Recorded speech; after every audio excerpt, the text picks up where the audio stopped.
கேட்டுங்கண்ணே. இந்த ஸ்டாப் தான்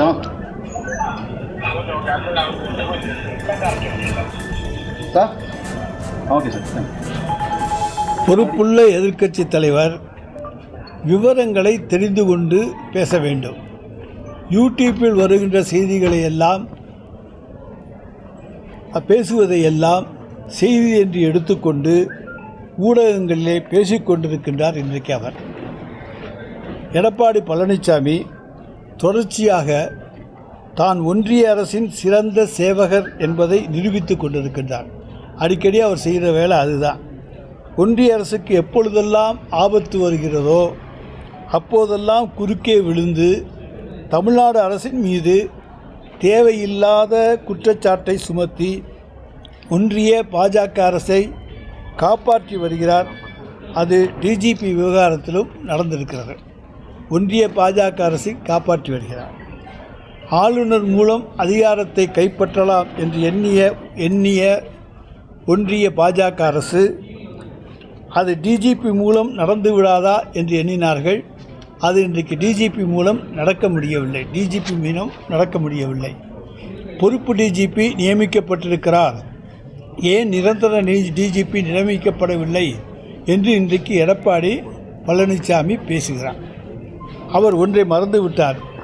தமிழ்நாட்டுக்கு பொறுப்பு டிஜிபி என்பதை அறிமுகப்படுத்தியவர்களே அண்ணா திராவிட முன்னேற்ற கழகத்தினர் தான். 2011ஆம் ஆண்டு திரு ராமானுஜம் அவர்களை உளவுத்துறை டிஜிபியாகவும் சட்டம் ஒழுங்குக்கு பொறுப்பு டிஜிபியாகவும் நியமித்தது அண்ணா திராவிட முன்னேற்ற கழக அரசு. அதேபோல திரு ராஜேந்திரன் அவர்களை பொறுப்பு நீதிபதியாக நியமித்ததும் அவர்கள்தான். ஆக பொறுப்பு நீதிபதி என்பதை தமிழ்நாட்டுக்கு அறிமுகப்படுத்திய அதிமுக அரசு எடப்பாடி பழனிசாமி இன்றைக்கு தமிழ்நாட்டிலே பொறுப்பு டிஜிபி இருக்கலாமா, நிரந்தர டிஜிபி வேண்டும் என்று கேட்பது எந்த விதத்திலே நியாயம்? அவர் ஒன்றிய அரசினுடைய விசுவாசி அடிமை என்பதை நிரூபித்து கொண்டிருக்கிறார்.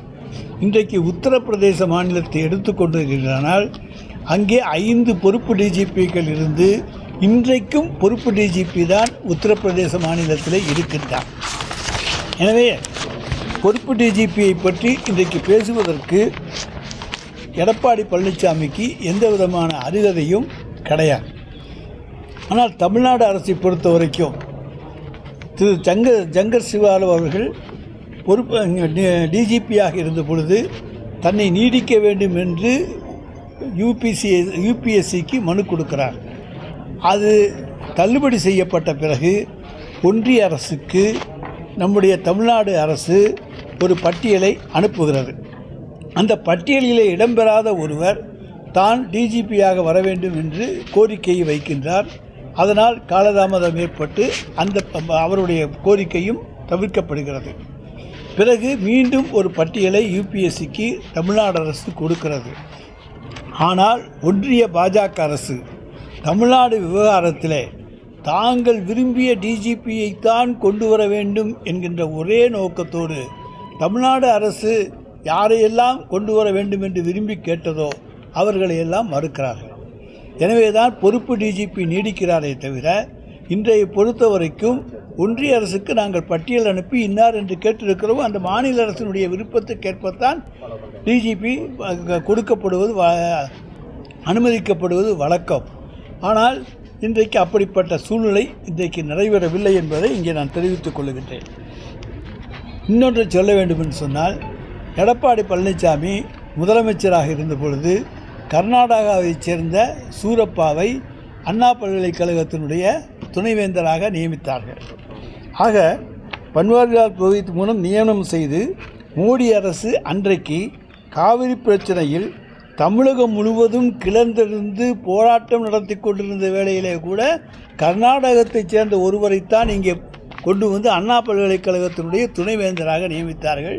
அன்றைக்கு எடப்பாடி அரசு அதுக்கு அனுமதி தந்தது. ஆனால் தமிழ்நாடே அன்றைக்கு கிளர்ந்து எழுந்தது காவிரி பிரச்சனையில். ஆனால் அந்த சூழ்நிலையிலேயே மோடி அரசு கர்நாடகாவிலிருந்து சூரப்பாவை நியமித்தது. சூரப்பாவை போல தங்களுக்கு வேண்டிய ஒருவரை டிஜிபியாக நியமிக்க இன்றைக்கு ஒன்றிய அரசு முயற்சிக்கிறது. அது நிச்சயமாக தமிழ்நாட்டிலே எடுபடாது. நம்முடைய கோரிக்கைகள் நிராகரிக்கப்பட்டு ஏற்கனவே யூபிஎஸ்சி எடுத்த முடிவில் உறுதியாக உள்ளதாக ஒன்றிய அரசு தற்போது பதில் தந்திருக்கிறது. இதனை துறை ரீதியான பிரச்சனை என்றே பார்க்க வேண்டுமே தவிர ஒரு விவகாரமாக ஆக்கக்கூடாது. இது ஒரு துறை ரீதியான பிரச்சனை, ஆனால் இதை ஒரு விவகாரமாக ஆக்கக்கூடாது. தமிழ்நாட்டின் கருத்துக்களை ஒன்றிய அரசு புறக்கணித்து தனக்கு விருப்பமான அதிகாரியை டிஜிபியாக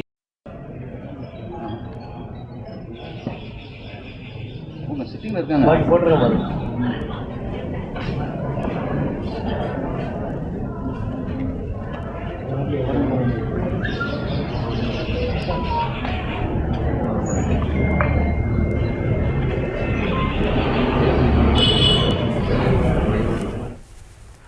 புதுக்கோட்டையில் அமைச்சர் ரகுபதி செய்தியாளர்களை சந்தித்த அந்த காட்சிகளை நாம் பார்த்தோம். நிரந்தர டிஜிபி நியமனத்தில் ஏற்பட்டிருக்கக்கூடிய தாமதத்திற்கு மத்திய அரசே காரணம் என அமைச்சர் குற்றச்சாட்டை முன்வைத்து பேசியதை நாம் பார்த்தோம்.